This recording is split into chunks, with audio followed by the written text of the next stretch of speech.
Hi guys, welcome to ayahuascapodcast.com. Our guest today is Damyn from Canada, originally, currently in Panama. Damyn was our guest at the retreat in December, about 5 months ago. Yeah, And it's almost exactly 5 months ago. perfect. And the subject of our conversation today is that Damyn had a little problem with alcohol, or will maybe not that little. We'll go into that in a second. And after attending ayahuasca retreat, the problem seemed to have went away. Welcome, Damyn. Thank you for having me. Damyn, first of all, when you came to the retreat, was the alcohol like your main intention, or was it just a side effect?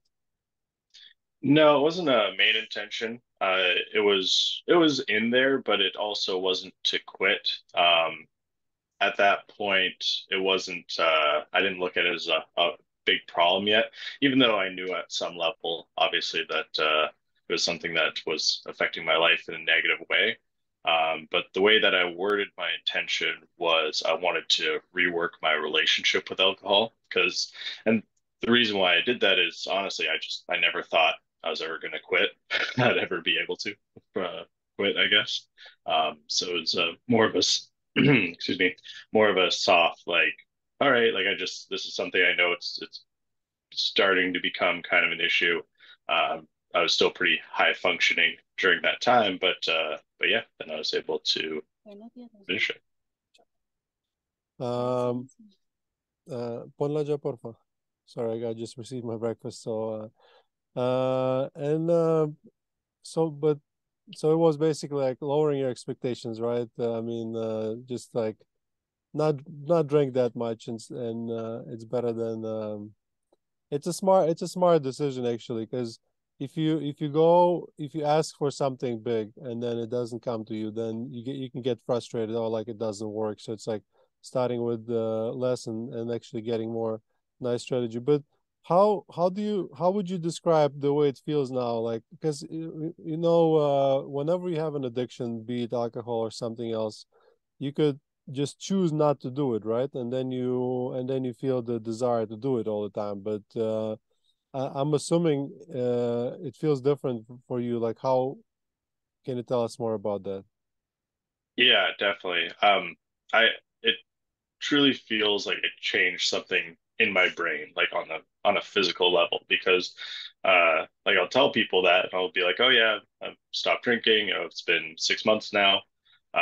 6 months because I challenged myself not to drink for a month before the retreat. And that was really, really difficult. Um, but yeah, I kind of feel bad when people like congratulate me on that now because I genuinely just don't have the urge anymore. Like I go to bars, I hang out with my friends, go out, that sort of stuff. And before, like ever since I was, 16, 17 when I started drinking, if I saw someone drinking, I was like, I have to have a drink. I had this crazy urge over me. Um, and yeah, it's just literally not there anymore. I it's just not a part of my body. I don't have that feeling. Mm-hmm. Your alcoholic muscle was alcohol Mm. gene was removed. Interesting. Yeah, I guess. Um, Yeah. from what I know about addictions, and you can be addicted to literally anything. Alcohol is a popular one because it does help really nicely to numb the feeling. So what I've learned so far, addiction is a symptom of pain. It's kind of like when you're in pain for some reason and you feel discomfort, you do something to that helps you get rid of the pain or kind of distract yourself from the pain that mostly leads to more pain afterwards. So um I currently have, I wouldn't say addiction, but my mechanism for pain right now is when I'm uncomfortable, I realize I go on my phone and I start scrolling through like reels or, shorts and that kind of stuff. And I feel that it kind of distracts me. So, and I noticed, okay, if I'm doing that, then I notice I have pain, and then I can go and like find why do I have pain? What's the discomfort? So it's kind of that's my mechanism now. And Yeah, but in case with alcohol, a lot of times it you use it to run away from pain, but then you feel worse next day, so you get even more pain, and then it becomes this weird cycle. Did you were you able to identify the pain in your life that maybe like so Yeah, yeah. yeah, definitely. Like during the retreat, my work was all very internal. Some people they go see other planets and all that kind of stuff, or they're in different places. But all of my work during the retreat was all like inside of me. I knew that. To the point even there was one time when well, this was the second retreat, but it was that I thought I was going to kind of blast off, if you will, and I even was like, no, I'm good. There's still work here. Mm-hmm. Um, but yeah, and for me, it was like, I honestly, I've had a very fortunate life. I've been able to travel a lot. My parents are awesome, all this stuff. But for me, it was a lot of the just kind of self-hate that I was working on. Um, why that is what it is. I'm sure there's lots of reasons and need to kind of dig deep into that. But yeah, just always not feeling adequate. Yeah, not good enough was kind of a big thing. Overblowing the failures I have had, and also looking at the failures as a reflection of my worth rather than just a part of life. Um, yeah, those are definitely all the things. And then also like I get anxious a lot, and but I like being around people. So is one of those. It was definitely a tool I used for more social interactions, that sort of stuff. One thing I have noticed now, like I'll go out and hang out with friends, but I kind of I get my cup gets full a lot quicker when it comes to people. So I'll usually if I'm going out with people, like I'm gone by like 10, 11 o'clock. I'm like, all right, it's been fun. See ya. Where Yeah, before, like I was the last person up, but also the most drinking. So the social lubricant aspect of alcohol is pretty useful, I might admit. mhm. um You mentioned second retreat, right? Damon liked it so much that I think it was 4 months later he came back with his Yeah, yeah, fiance. with my fiance, yeah. What about her, right? She had her process. How was your relationship afterwards? How does she feel? Yeah, it was an interesting one. Feels like there's still a lot more work to do, and we're working on that for sure. One thing that's changed a lot was my communication. So essentially, what happened is I did the first retreat. Um, my fiance, she um, really saw what changed in me, how I was interacting with her differently. Like I was, being more affectionate, I was being more present, I was paying more attention to the way she said things, to make sure, I was showing more love, essentially. And so after a couple months of that, she was like, "Well, I want to try this too."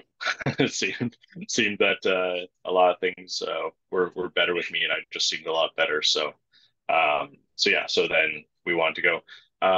For myself personally, doing it was actually like almost exactly 3 months later.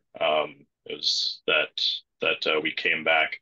It was a little bit sooner than I wanted to, but like I knew I was going to do it again anyway, and it was just situational wise, it was we're back in Colombia, so it was like, well, might as well do it now rather than having to Mm. wait a year, who knows how long before coming back. So, she was really excited about it. Yeah, that's a great, by the way, guys, this is a great note on how to, if you want somebody in your life to drink ayahuasca, this is the best way to convince them. As Damon described, he just became such a best version of themselves that she was like, I want that what you're having. Like it's just it becomes so obvious that you have improved that you don't need to say like go drink ayahuasca and stuff like that. It's funny. We like to say couples that drank together stay together, and we're talking about ayahuasca, not not anything else. Because you do like sort of it's not an easy process, but you do grow together and relationship also improves. But there's ups and downs definitely. I noticed that when me and my wife are fighting, a lot of times I just say like, you go drink ayahuasca, like you're not in a good place. So interesting. Uh, How often How does that work out for you? no, it's kind of like it's the same. It's not a good one. It's the same as saying, just calm down. That doesn't work. Yeah. Um, how did you find about ayahuasca? Just well, so my psychedelic journey or like into plant medicine journey kind of started God, I guess about 4 or 5 years ago now. And it started because actually I was getting really bad panic attacks. And they just kind of came seemingly out of nowhere. But looking back on it now, it's like, yeah, it was a lot of stress. I own a company and I was, again, very hard on myself with all the failures that came with that. So yeah, so I started having panic attacks. And so I was looking into it. I knew I didn't want to, from all the research and people I knew that were on like, prescription medication, I was just not worth the trade-off for me because I was having panic attacks really suck, but they're only happening like once every 2 months or once a month, once every 2 months.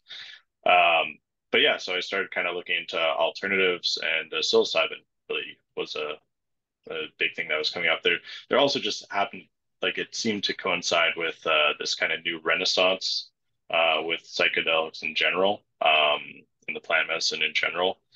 So I was like listening to lots of podcasts, listen to Joe Rogan and not Stamos, what's his name? Oh, Paul blanking now. Paul Stamets, the mushroom guy. Yeah, Stamets. Yeah.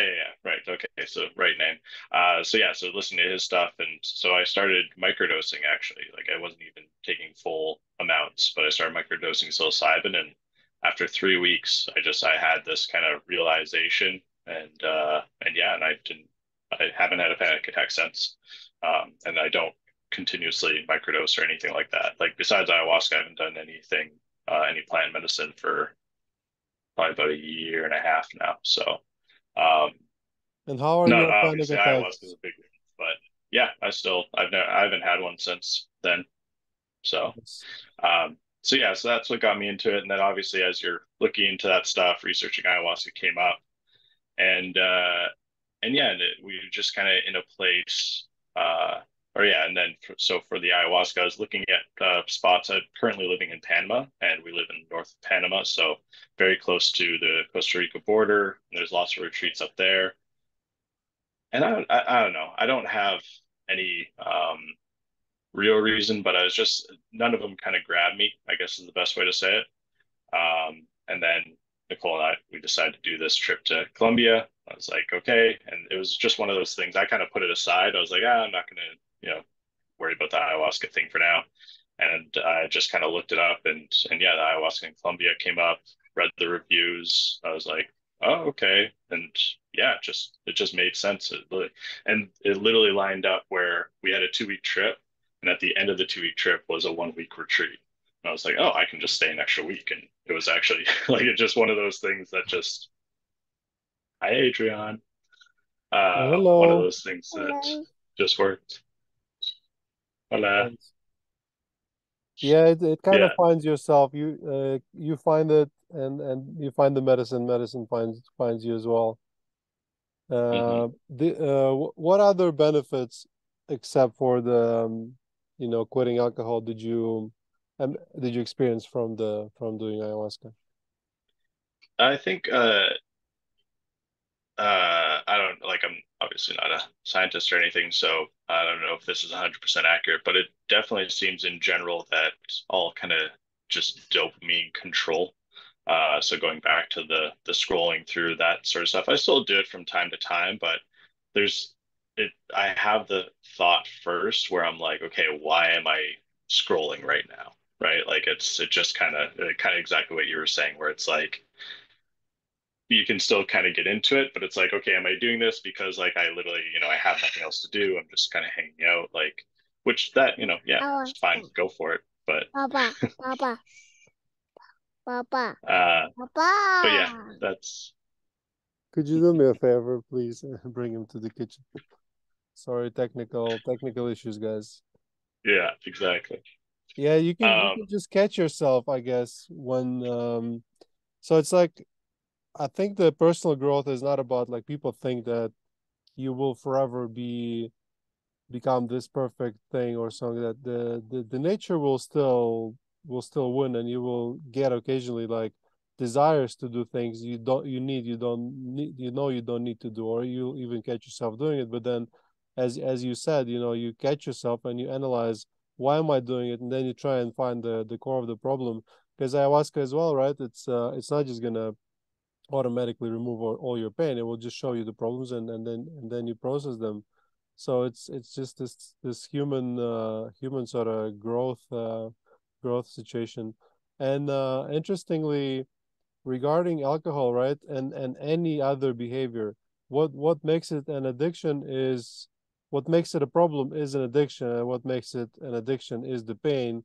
But like, if the pain goes away, like sometimes you can actually do things that you were addicted to, but not really have the same, don't do it in them in a bad way. It's kind of like, let's say something neutral like food. Food is not bad inherently, but you can get food addiction, and then you get different problems like either bulimia or anorexia, whatever. You get a problem with food. But if you're not in pain, and if you're not using food as your escape mechanism, then you can eat food and be okay. And I'm not saying you need to go and grab a beer, but I think that uh, it's kind of good to come back to that point where a thing is just a thing and not your runaway mechanism. Um, and then you can like do different things without being addicted to them. Kind of like, because people so one question, like, have you tried quitting alcohol before, without before you did No, ayahuasca? No. no. Um, no, because like I've done like kind of breaks, like I'll do like a month and that kind of stuff. But the reason I haven't, because I hadn't hit rock bottom yet, essentially. It's actually kind of fun. This is essentially the thought pattern that started all this during my experience was like my dad and both of my granddads on grandfathers on both sides, like my mom and my dad's side, were just extreme alcoholics, and but all three of them had to literally like almost completely ruin their lives and probably ruin a good chunk of their life before they had to quit. And so Mm-hmm. the thought, like, this came in my head, and the thought was just like, I have a good life. I don't have to destroy it to Mm-hmm. to make myself quit this. Like, I can just stop now. So so yeah, because I drank a lot, like a lot, but I've always just been a pretty high functioning alcoholic. Like so it was, it definitely deteriorated some relationships and all that stuff, but it wasn't where it's like, oh, I lost absolutely everything and I had to change. And I think that was obviously the one for me, the biggest positive about doing it this way. Whereas like, well, I've seen how bad it can get if you don't control it. So Yeah. yeah, so that was just kind of the thought. And Well, then oh, go ahead. no, I mean, I just wanted to congratulate you, man, because it's a great realization. And I mean, I'm just happy for you, because like, why wait till it's too late, or till you're so ruined, and like, let's say your relationship failed, and then you fix yourself. It's kind of like, after you have all this chronic health issues and stuff like that. I mean, congratulations, man. Mm. It's a great, really, really great thing that happened to you. And Yeah. glad to have been a part of it. I know in the end you did the work, and ayahuasca is just a tool, but really makes me happy, stories like yours. And the reason I wanted to do interview with you is because we recently had few people like this that started reporting the same thing. And one of them actually, I don't know if I'll be able to get him on, but he said that he didn't even think about alcohol in his intentions, or in the preparation for the retreat. He just noticed, like, months later, that he stopped drinking. And it was like, yeah. And he told us that because we met at while we were traveling. So, and then I remembered about you because we spoke about it. So I just wanted to record this episode to see maybe some people there that are struggling with alcohol, addictions or other addictions, whatever it is, you can see ayahuasca as a tool, and maybe give it a try, because why are people not drinking ayahuasca, right? Well, some obvious reasons are, you need to travel and it's kind of expensive. Well, our retreat is, I think, is as affordable as it gets. And then another reason is they're just afraid. They're afraid that it's not going to help them, or it's going to make them worse, or it's that it's kind of painful and stuff like that. So that's why we want to sort of get the stories of, as we call, survivors and their progress. Yeah. Because it's like you did one retreat, and then you stopped drinking for 3 months, and even if that point you would go back and start drinking again, that's still totally worth it. Like it's 3 months of your liver saved. Hmm. And Yeah, how many definitely. years of life? Yeah. Yeah, and going back to that point, I do agree. Like I haven't felt the want to drink again, but I definitely feel that it's like because of that, I feel like, oh, okay, if I do have a drink, it's not like gonna ruin me. And that's the thing too, because I've spoken to a couple of alcoholics that have really struggled with it, and like that's the thing. It's always over top their head. They're like, if I have one drink, like my life goes back to absolute hell, and it's just like, which yeah, it's. So I try not to force anyone, obviously, because everyone needs to make their own decision. And I feel if you do something as big as ayahuasca, because it is a big thing, because you feel pressured to, then I assume it wouldn't be as effective. Maybe it would, I don't know. But yeah, that's definitely one thing that I'm not concerned about. Like if I do have a drink, if I'm like, hey, I think the way I said it, I think to you actually, it was like, yeah, like I'm gonna stop drinking, but mistakes or rules were made to be broken. So if it Mhm. happens, then it is what it is. But I'm definitely not gonna ever go back to where it was. That's for sure. Well, let me know how it goes. I do have a feeling, because you got rid of the pain and that compulsive urge to drink. I'm pretty sure you can have a drink or two and just be normal and not want to do it next day. At least Hmm. I think that, let's say you go to a wedding and they give you a glass of champagne and you just have it, because like there is a part of it when you really make something completely prohibited, then there's this psychological tension that starts building up. So kind of like it's an interesting way, but I think there is this balance point where the substance is no longer an issue, because you don't have that pain to run away from, and you can really just not saying that alcohol is healthy, but like have a healthy relationship with alcohol.